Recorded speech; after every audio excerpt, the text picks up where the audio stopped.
Bueno, hablar de hipertensión arterial es un tema que a veces no llama mucha audiencia, pero ojo, es un tema que es el factor de riesgo más asociado a morbimortalidad. Por eso sí debiéramos llamar mucho la atención.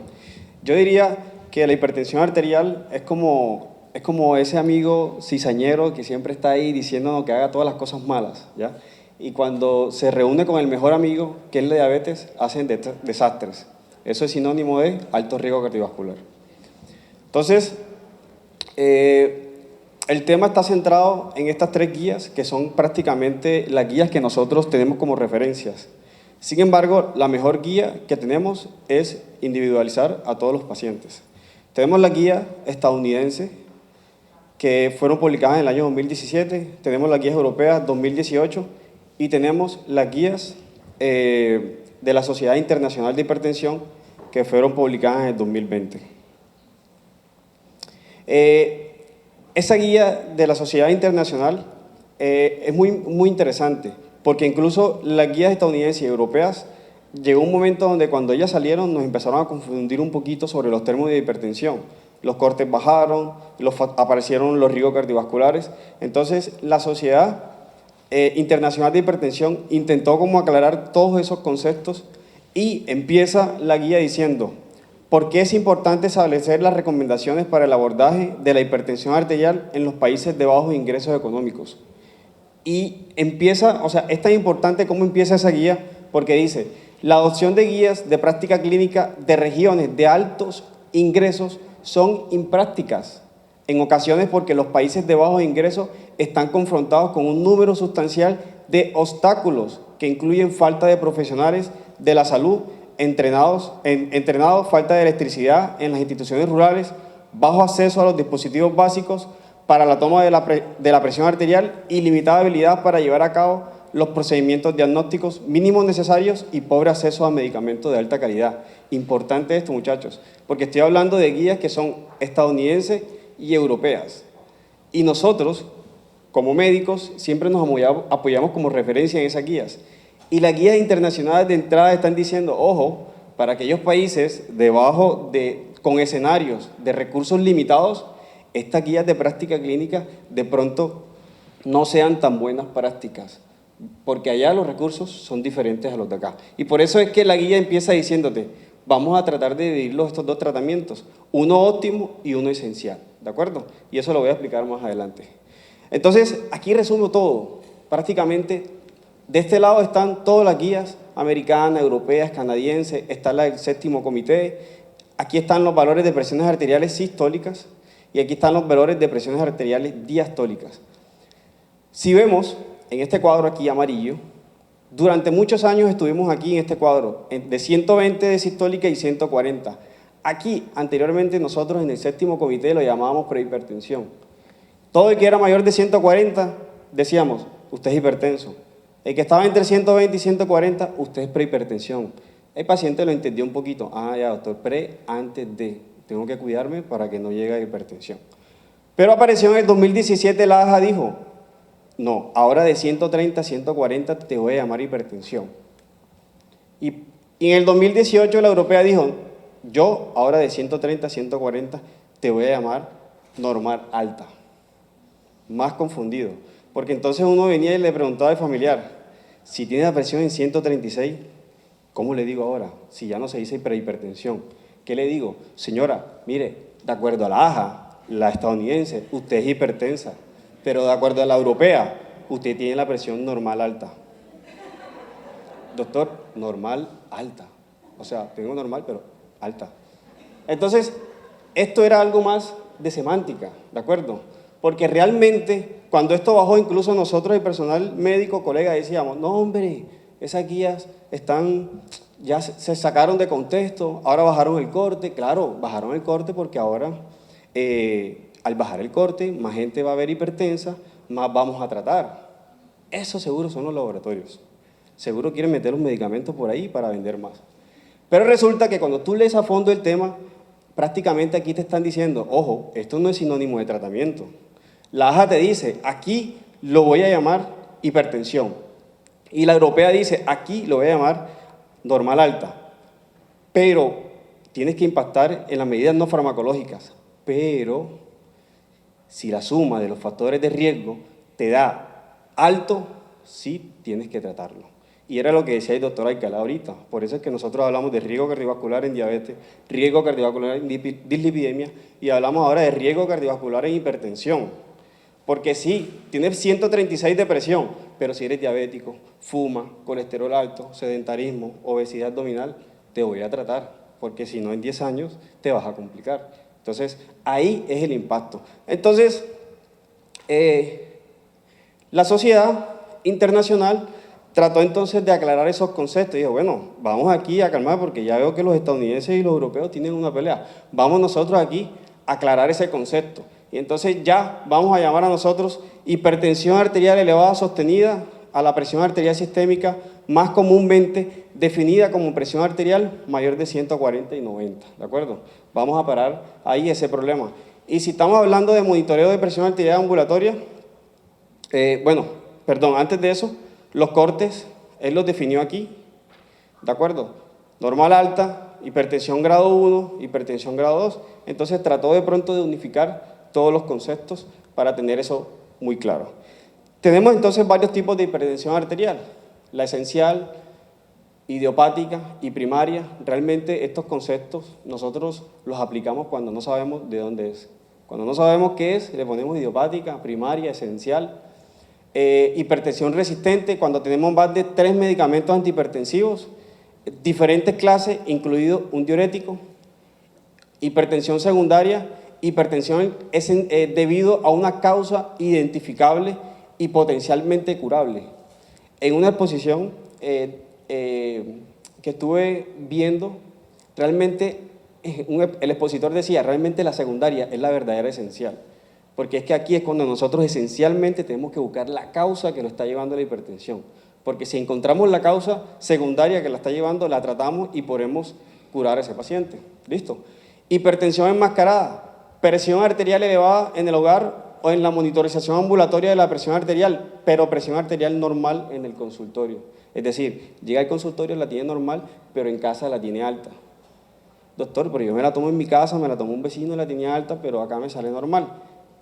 Hipertensión de bata blanca, lo contrario. Alta en el consultorio, normal en la casa. Aquí lo resalté, hipertensión lábil. Esta es la hipertensión que dicen la mayoría de los pacientes cuando llegan a la consulta. Doctor, es que mi hipertensión es emocional. Tienen razón. Es que hay una hipertensión lábil que se caracteriza por aumentos repentinos de la presión arterial, generalmente atribuidos al estrés emocional. Pero ojo, esa hipertensión va en contra del concepto de lo que es hipertensión concreta como tal. Es una hipertensión emocional. Y la hipertensión paroxística, caracterizada por elevaciones también repentinas y considerables de la presión arterial, acompañadas de síntomas marcados. Ojo, la diferencia con la lábil es que esta no tiene una causa emocional. ¿Quiénes son los más afectados? Aquí tenemos los grupos etarios, diferentes edades. Tenemos presiones arteriales por encima de 130/80, por encima de 140/90, hombres, mujeres, hombres y mujeres. Si vemos, voy a empezar por acá. Presiones arteriales de 140/90, altas o más. Vemos aquí que los hombres tienen más prevalente de hipertensión que las mujeres, ¿de acuerdo? Pero además de eso, vemos una correlación que entre más edad, más prevalente es. Cuando comparamos el corte, lo bajamos un poquito más, claro, aparecen más personas hipertensas, ya no hay 32%, sino 46%, mucho más. Y la misma relación, ahora aquí hay hombres y mujeres, los hombres son más prevalentes hipertensos que las mujeres, y a medida que va pasando la edad, va aumentando, o sea, hay una relación directamente proporcional.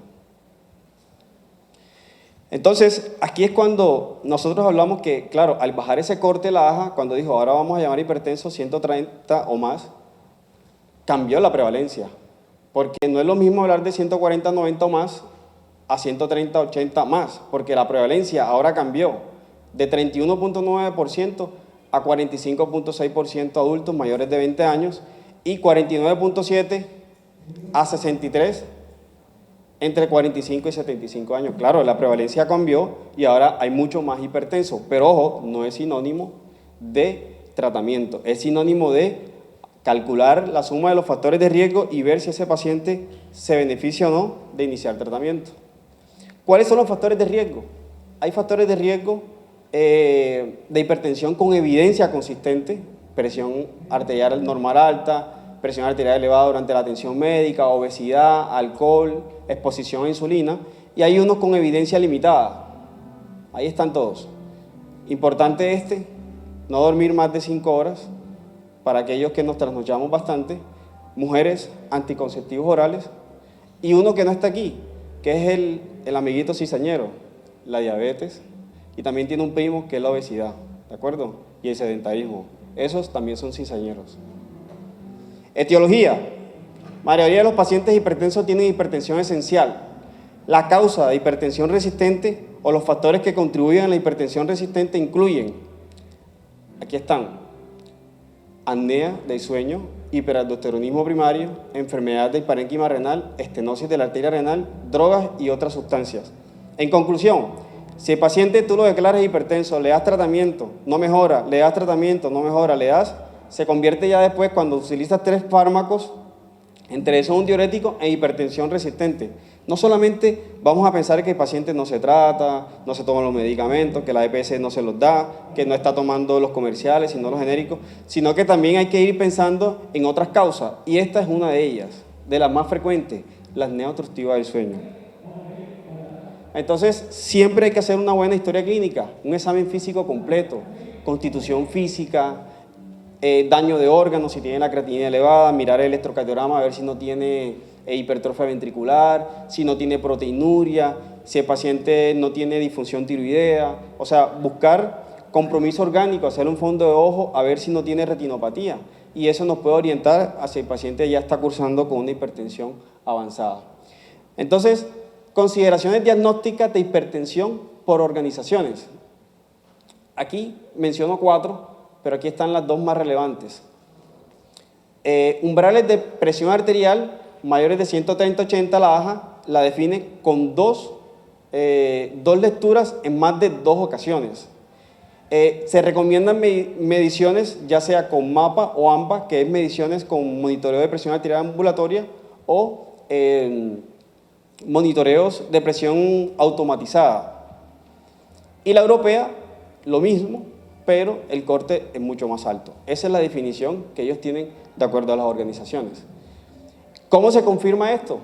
Bueno, por medio de, aquí la AJA, los americanos, de monitoreo ambulatorio 130/80, 130/80, las nocturnas 110/65 más, y en 24 horas 125/75. Esto es más que todo monitoreo de presión arterial ambulatoria, y esto es monitoreo automatizado.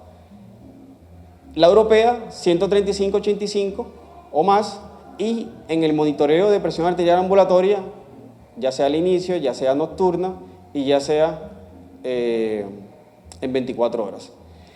Para explicar un poquito estos cortes, lógicamente nosotros en la noche, que nuestro sistema está descansando, la presión debe bajar, no debemos mantener la misma presión. Esa presión debe bajar por lo menos un 20%. Si esa presión no baja un 20%, es ahí donde nosotros escuchamos los términos de no diper. O sea que si la persona duerme, no baja más del 20% de tu presión normal, entonces eres un hipertenso y se le llama no diper, un hipertenso nocturno. Por eso los cortes acá son mucho más bajos. Toma de la presión arterial según las recomendaciones técnicas. Esto es importantísimo, porque incluso cuando nosotros hablamos de hipertensión no controlada e incluso hipertensión resistente, nosotros tenemos que tener claro de que ese paciente realmente se está haciendo una buena toma de presión arterial. Y la buena toma de presión arterial es aquel paciente que tomamos la presión arterial, debe estar sentado con los pies sobre el piso, no cruzadas las piernas, debe estar en una posición erguida, no debe haber fumado, no debe haber hecho ejercicio antes, no debe haber tomado café antes, debe tomarse la presión arterial en los 2 brazos, no debe hablar ni el médico que la toma o la persona que la esté tomando, ni el paciente, debe estar en un escenario que no sea ruidoso, debe tomarse la presión, primero y quinto ruido de Korsakoff, y además de eso debe bajarse, en caso de que sea un tensiómetro de mercurio, bajarse la presión por lo menos cada segundo 2 milímetros, ¿de acuerdo? 2 milímetros por segundo. Y tomar la presión arterial. Debe tomársela en dos brazos. Si encontramos una diferencia de más de 15 milímetros de mercurio entre los dos brazos, debemos sospechar en una enfermedad vascular, entre eso una estenosis de arteria subclavia. Diferencias del mapa y del AMPA, ventaja y desventaja. Realmente la guía te dice, ninguna es mejor que la otra. Ninguna es mejor que la otra, ¿de acuerdo? Pero sí te dice, si haces mapa, obviamente es un monitoreo durante 24 horas y en la noche, pues te puede servir para saber si es hipertenso de noche, ¿de acuerdo? Y este paciente, tú le colocas el monitoreo y puede inclusive hacer sus actividades. Acá no te da el de la noche, además de eso, el paciente necesita que le tomen 1 hora en la mañana, por lo menos 14 tomas, y además de eso, debe tener alguien que se la sepa tomar, porque si no, se va a confundir. ¿Listo? Pruebas a todos los pacientes, electrocardiograma para saber si ese paciente tiene ya compromiso de órgano blanco. Todo esto es más que todo para saber si tiene compromiso de órgano blanco, ¿de acuerdo? Radiografías como diagnósticos alternativos, ecocardiograma, prueba de oro para identificar la hipertrofia ventricular izquierda, según recomendaciones. Entonces, tratamiento. Y aquí es cuando hablan de esencial y óptimo. Ojo, estoy hablando de la guía de la Sociedad Internacional. Esencial, reducir la presión arterial al menos 20 a 10 milímetros de mercurio para lograr idealmente llegar a este objetivo menor de 140/90. Óptimo, si es menor de 65 años, la presión arterial objetivo es menor de 130/80. Y si lo tolera, pero no menos de 120, 70 milímetros. Si es mayor de 65 años, objetivo menor de 140/90. Si lo tolera, bien, pero individualizar cada caso, evaluar fragilidad, independencia, funcionalidad y el contexto del paciente. Una vez se instaure el manejo, se evaluará la meta de al menos 3 meses. Miren, yo me puse a mirar qué importancia tiene saber esencial y óptimo. O sea, ¿qué quería decir? Y encontré de pronto una semejanza que la podemos entender. Todos quisiéramos aquí tener de pronto el iPhone 13. Pues yo pienso que todos quisiéramos tenerlo, ¿ya? Mejor resolución, mejor foto, mejores selfies, de todo. Pero realmente nosotros, hasta con un Xiaomi, podemos hacer llamadas, podemos hablar en WhatsApp, mirar Instagram, Facebook y hacer de todo. O sea, el Xiaomi es lo esencial, es lo que tú necesitas. Y lo óptimo sería tener un iPhone 13, ¿de acuerdo? Ese sería lo óptimo, lo ideal. Acá en hipertensión, lo óptimo sería tener los antihipertensivos que sean una dosis al día y que sean los más efectivos para evitar todas las complicaciones. Eso sería lo óptimo. Pero lo esencial es que por lo menos nos den el losartán. El tratamiento, esencial, óptimo. Entonces la guía lo define aquí por pasos. Paso número 1, terapia dual combinada a bajas dosis. Es lo ideal, pero nosotros podemos inclusive empezar con monodosis. Entonces hablan acá que en el paso 1 nosotros debemos iniciar con A más C, ARA2 o con IECA. Y el C vienen siendo los calcioantagonistas. Si el paciente no llegamos a los objetivos que previamente mencioné, entonces pasamos al paso 2, ¿ya? Terapia dual combinada a full dosis, es decir, las dosis máximas recomendadas. Cuando hablamos de terapia dual, pues lo óptimo sería darle un medicamento que tenga los dos y que nada más sea una dosis al día. Pero lo esencial es que entonces yo le dé por un lado el losartán y por el otro lado el amlodipino. 2 veces al día el losartán y el amlodipino. El paciente va a decir, doctor, 3, 4 pastillas me tomo. Pero si tú le mandas lo óptimo y le das una pastilla al día que tenga las dos, él va a decir, ya me siento mejor porque el doctor me mandó menos medicamento. Eso sería lo óptimo. Pero entonces, si no mejora, pasamos al paso número 3, terapia triple combinada, A más C más D. El D es tener precaución con la espironolactona, porque aquí ya estamos entrando a una hipertensión resistente, ¿de acuerdo? Y paso 4, A más C más D más espironolactona a dosis baja, porque aquí ya estamos hablando de una hipertensión resistente y aquí ya realmente es de manejo de expertos. Objetivos de acuerdo a las comorbilidades: hipertensión, diabetes, enfermedad renal crónica, enfermedad arterial periférica, accidente cerebrovascular y accidente isquémico transitorio, ¿de acuerdo? Y las diferentes edades. Esos son los diferentes objetivos que nosotros debemos perseguir en estos pacientes. Entonces, volvemos aquí, esencial y óptimo. Tratamiento de comorbilidades: hipertensión y enfermedad arterial coronaria. Existe una fuerte interacción epidemiológica entre la enfermedad arterial coronaria y la hipertensión. Representan 25 al 30%. Las metas a perseguir deben reducirse si tienen presiones por encima de 140/90 y tratar llevarla a un objetivo menor de 130/80. El manejo debe incluir A más B y a estos pacientes se benefician de manejo con beta bloqueador porque entre menos frecuencia, mucho mejor. Y la meta de LDL, como la mencionó el doctor Alcalá, menor a 55. Hipertensión y ataque cerebrovascular isquémico. Miren, tratar de reducir si tienen mayores de 140/90 y el objetivo 130/80. Tratar de dar un tratamiento combinado A más C, IECA, ARA2 o calcio antagonista, IECA, ARA2 o antagonista receptor de mineralocorticoides, que son diuréticos, ¿de acuerdo? También llevar al objetivo de LDL menor de 70.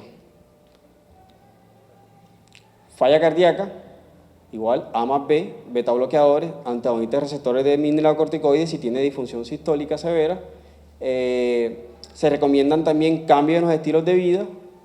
Los calcioantagonistas solo están indicados en caso de no lograr las metas de presión arterial y deberán ser calcioantagonistas dihidropiridínicos, porque recordemos que los no dihidropiridínicos tienen un efecto inotrópico positivo y pueden empeorar la disfunción sistólica en caso de que lo tengan. Pensar en los inhibidores de angiotensina, que son la neprilicina, y está sacubitril valsartán. Y por último está la enfermedad renal crónica. Si tiene más de 140/90, buscar este objetivo, 130/80. IECA y ARA2 como nefroprotectores porque reducen la albuminuria, además de lograr un adecuado control de presión arterial. Se pueden agregar C y D diuréticos de ASA si la tasa de filtración, lógicamente, no es menor de 30. Y debe de medirse siempre microalbuminuria, tasa de filtración, electrolitos.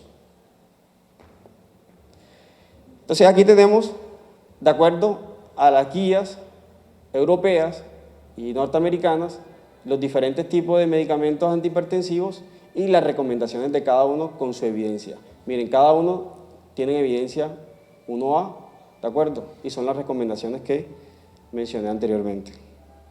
Entonces, las conclusiones: se mantiene la clasificación propuesta por los europeos, hipertensión grado 1 si es mayor de 140/90, y no se apoya la clasificación propuesta por la AJA, definida por grado 1 si era mayor de 130/80.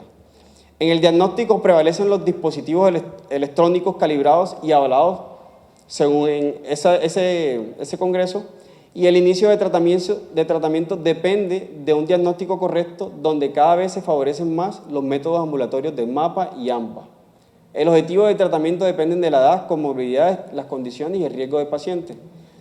El tratamiento inicia siempre con cambios en los estilos de vida. Por eso lo que decía el doctor, es importante que nosotros los médicos debemos saber de los cambios de los estilos de vida. Hacer actividad física, bajo consumo de sal, abandono de cigarrillos y una dieta adecuada en ricas en frutas y vegetales. Y el manejo farmacológico en general se hace como indica el algoritmo principal del tratamiento. Sin embargo, se debe individualizar a cada paciente. ¿Listo? Muchas gracias.